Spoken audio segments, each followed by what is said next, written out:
আসসালামু আলাইকুম, কেমন আছেন সবাই? তো আজ আমরা একটা পিৎজা অর্ডার করে ফেলেছি। পিৎজাটা অর্ডার করেছি দ্য কেক বক্স যশোর থেকে। তো সন্ধ্যা হলেই তো নাস্তা পানি সবার ঘরে লাগে, আমাদের ঘরেও তার ব্যতিক্রম না। তো আজ আমরা পিৎজাটা ট্রাই করব। তো মাঝে মধ্যে বাইরে যে খাওয়া হয়, আজ একটু ঘরে বসেই খাই।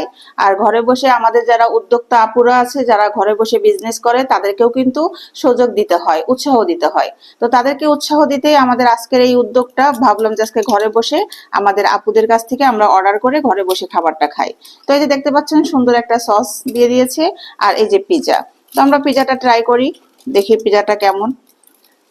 আমি পিৎজাটা ঠান্ডা হয়ে গিয়েছিল, আমি গরম করে নিয়েছি। তো পিৎজাটা এখন ট্রাই করে দেখছি।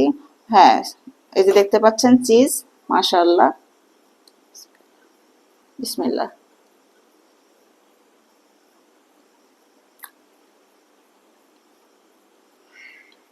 হুম, হোমমেড খাবার হিসেবে টেস্ট মাশাআল্লাহ ভালো।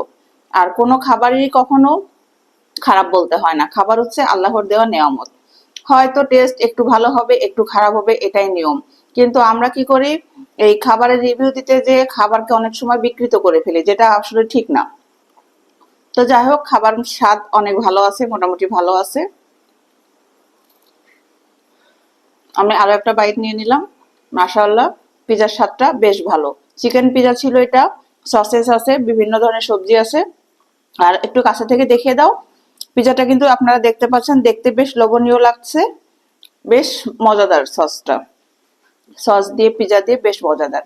তো এই বৃষ্টির সন্ধ্যায় আপনারা যদি বাইরে না যেতে পারেন, ঘরে বসে এরকম একটা খাবার অর্ডার করে ঘরে বসেই খেয়ে নিতে পারেন। যে কোনো ধরনের খাবার হতে পারে। আমাদের দেশে কিন্তু এখন অনেক আপুরা উদ্যোক্তা আছে, ঘরে বসে বিভিন্ন ধরনের খাবার তৈরি করে তারা হোম ডেলিভারি দিয়ে থাকে। তো আমাদের মতো এরকম একটা খাবার আপনারাও জলদি করে অর্ডার করে খেয়ে ফেলেন।